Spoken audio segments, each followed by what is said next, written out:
गुरुजींनी दत्तूला ती पुस्तकं वाचण्याची परवानगी दिली होती. वाचनाची, मननाची, लक्षात ठेवण्याची आणि ते लक्षात ठेवलेलं पुन्हा आठवणीत आणण्याची कला म्हणजे अभ्यास. आणि ही कला हस्तगत करावी लागते. सततच्या सरावाने तिला जिवंत ठेवावं लागतं. दत्तू कपाटातली वेगवेगळी पुस्तकं वाचण्याचा प्रयत्न करत होता. त्यातली काही संस्कृतमध्ये होती आणि ती अर्थातच त्याला काही कळणार नव्हती. काही इंग्रजीत होती, ती सुद्धा दत्तूला वर्ज्य होती. अगदी मोजकीच काही पुस्तके मराठीत होती. विषय अनोळखी, भाषा दुर्बोध, रचना मांडणी अगदी रुक्ष. वाक्याचा शेवट येईपर्यंत तो वाक्याची सुरुवात विसरलेला असायचा. तरीही दत्तूने बहुतेक सर्व पुस्तकं एकदा काही 3-4दा डोळ्याखालून घातली.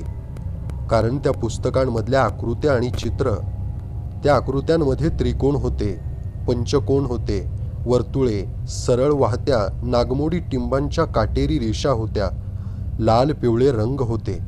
आकृत्यांखाली उच्चाराला कठीण, जिभेला गाठी घालणाऱ्या अशा व्यंजनांच्या, विसर्गांच्या पंक्ती होत्या. आणि ती चित्र, मानवी शरीरात जितक्या विकृती येऊ शकतील तितक्या त्या चित्रांमध्ये दिसत होत्या. आणि काही तर मानवी मर्यादांच्या पलीकडे गेल्या होत्या. त्या पानापानातून एक सूचक भयानकता भरून राहिली होती. या साऱ्यांचा अर्थ काय होता? आता गोडे गुरुजी काय सांगतात याचा विचारही दत्तू करत होता.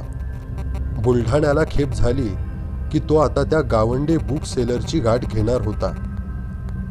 त्याच्या मनात असा विचार आला होता की अशी पुस्तकं विकणारा त्यातला थोडासा तरी जाणकार असलाच पाहिजे.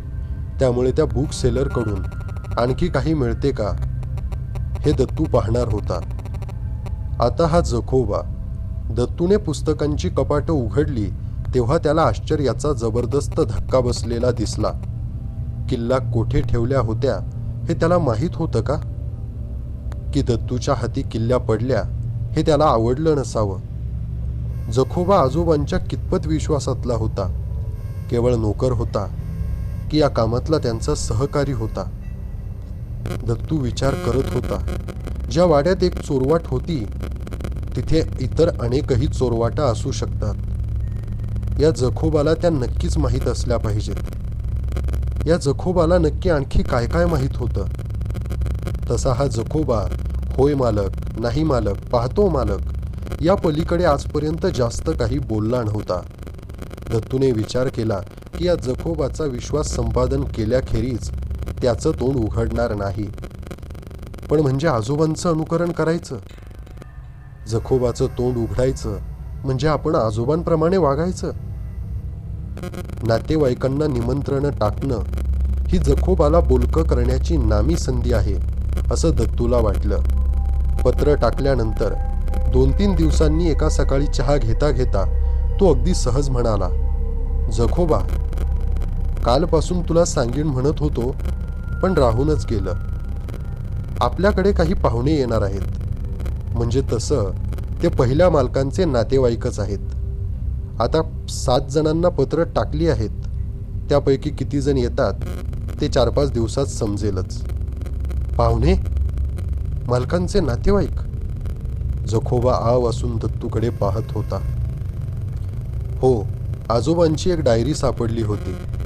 त्यात माझ्या 2 काकांचे, 2 आते बहिणींचे आणि 3 आते भावांचे पत्ते आहेत. आणि त्यांना मी पत्राने इथे काही दिवसांसाठी बोलावलं आहे. त्यांची उत्तरं आता एवढ्यात येतीलच. वाटलं तर एखादी बाई धुण्या भांड्यासाठी ठेवून घे. जखोबा खाली मान घालून त्याच्या कामात मग्न झाला. दत्तूने पुन्हा त्याला छेडलं. पूर्वी आले असतील ना रे कोणी कोणी या वाड्यात? पहिल्या मालकांना तसे नातेवाईक तर खूप होते. जखोबाने वर पाहिलं तेव्हा दत्तूला अशी एक विलक्षण शंका आली की तो आपला चेहरा सरळ ठेवायची, हसू लपवण्याची खटपट करीत आहे. पहिल्या मालकांकडे तसे खूप लोक यायचे. काही 2-2 दिवस इथे मुक्कामालाही असायचे. पण आपण पडलो गडी माणूस, आपल्याशी कोण बोलणार? आणि मला तरी कसं कळणार की तो मालकांचा भाचा आहे की मालकांचा पुतण्या आहे म्हणून?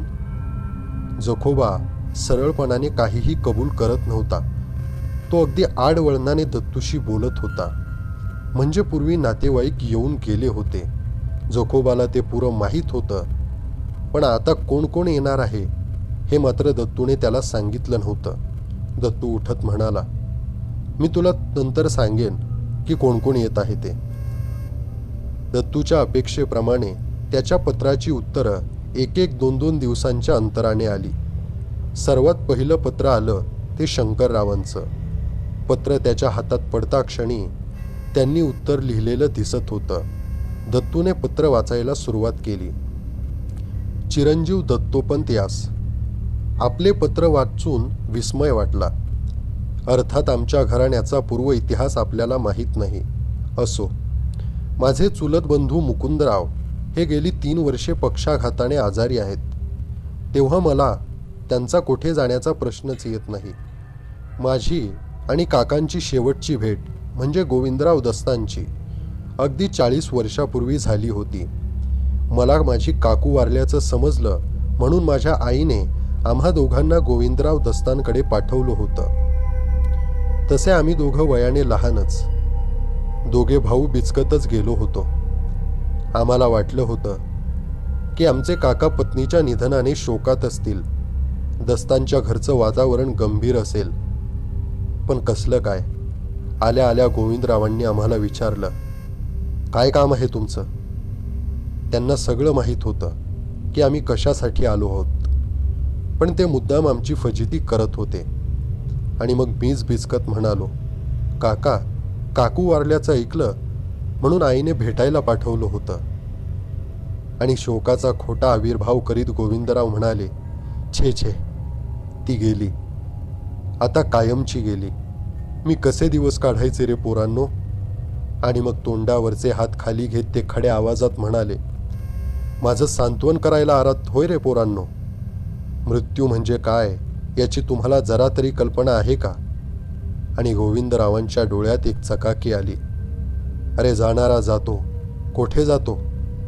स्वर्गात की नरकात? का आपल्याच आसपास घोटाळत राहतो? धुराच्या वलयासारखा तिथे आढ्यापाशी तरंगत असतो का? त्यांनी हात छताच्या कोपऱ्याकडे केला. इतकी वर्ष झाली तरी त्यातलं काहीही विसरता येत नाही दत्तोपंत. भयभीत होऊन आम्ही दोघे भाऊ वर पाहायला लागलो. आणि खरंच एखादी धुराची आकृती तरंगत होती की काय पाहायला. अंगावर असा सरसरून काटा आला होता की सांगता सोय नाही. आम्ही दोघं भाऊ आपले मुढासारखे उभे होतो. शेवटी काकांचा एक गडी होता तिथे. त्यानेच आम्हाला आत नेलं, चहा करून दिला आणि आमच्या आंघोळीची व्यवस्था केली. पहिल्या दिवशी जेवायला काका बरोबर होते, पण जेवणात आमचं लक्ष नव्हतं. कसे तरी घास पोटात ढकलत होतो आणि संध्याकाळच्याच गाडीने आम्ही परत निघालो. काका आम्हाला अगदी पोहोचवायला सुद्धा दारापर्यंत आले नाहीत. आम्हीही त्यांचा निरोप घ्यायला गेलो नाही. गोविंदराव दस्त म्हणजे आमचे काका, त्यांची आणि आमची ती शेवटचीच भेट. दत्तोपंत, तुम्हाला तो वाडा आणि बाकीची मालमत्ता मिळाली आहे. मी तुमचं अभिनंदन करतो. सुदैवाने मला काहीच कमतरता नाही. तुम्ही तुमच्या नव्या ऐश्वर्याचा सुखाने उपभोग घ्या. बोलवलं त्याबद्दल आभारी आहे. माझी तरी पुन्हा त्या वाड्याचं दर्शन घ्यायची अजिबात इच्छा नाही. तेव्हा मला माफ करा. दत्तूने पत्र वाचून पूर्ण केलं. पुढचं पत्र शीलाचं होतं. ते पत्र त्रोटक होतं. ती त्या पत्रात म्हटली होती, मला हे कोण गोविंदराव दस्त ते आठवतही नाहीत आणि त्यांच्या प्रॉपर्टीशी मला काही एक कर्तव्य नाही आणि आपल्याशी सुद्धा माझा अल्पसा परिचय नाही. घरच्या एवढ्या जबाबदाऱ्या असतात की एकही दिवस रिकामा मिळणं मला तरी अशक्य आहे. त्यामुळे कोणत्याही परिस्थितीत मी तिकडे येऊ शकत नाही. त्यानंतर विजय आणि संजय यांनी एकच पत्र लिहिलं होतं. पत्रात ते लिहितात, आपल्या पत्राने घरात खूप खळबळ माजली आहे. हे गोविंदराव आमच्या आईला आठवतात. तिच्या सांगण्यावरून आम्हाला जाणवलं की हे गोविंदराव एक अफलातून असामी असले पाहिजेत. आई म्हणते की मुळीच जाऊ नका. आम्ही कारण विचारलं तर आई काहीच सांगत नाही. आम्हाला दोघांना येणं शक्य नाही, पण पुढच्या आठवड्यात आमच्यातला कोणीतरी एक जण 5-7 दिवसांची सवड काढून नक्की तिकडे येईल. तेवढाच बदल.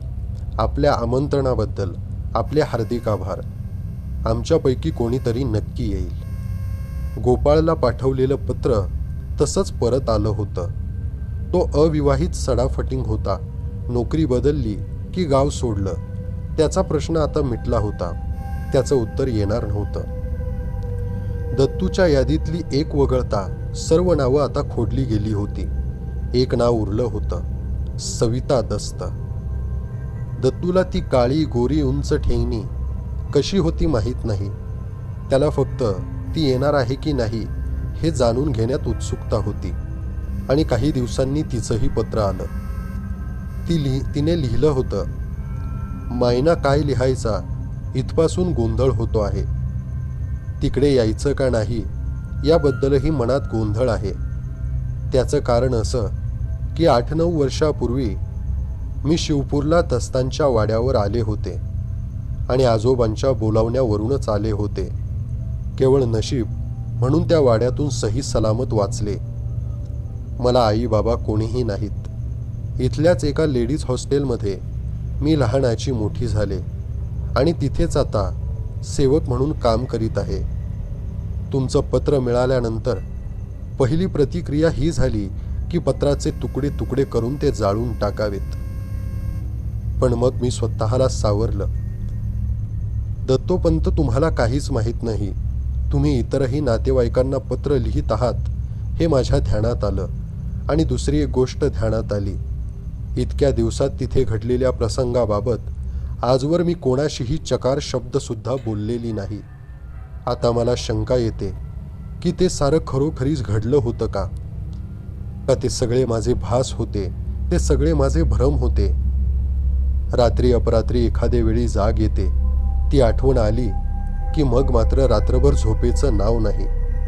आणि शेवटी मनाचा हिया करून ठरवलं, एवढं तुम्ही बोलावता आहात तर जावं. नाहीतरी आता आजोबा हयात नाहीतच. तेव्हा आता भीती वाटायचं कारण नाही. तेव्हा माझी रजा मंजूर झाली की मी शिवपूरच्या वाड्यावर नक्की येईल. मला गावाची पुरी माहिती आहे. स्टँडवर वगैरे येण्याची आवश्यकता नाही. कळावे, प्रत्यक्ष भेट होईपर्यंत आपली सविता. असं हे सविताचं शेवटचं पत्र.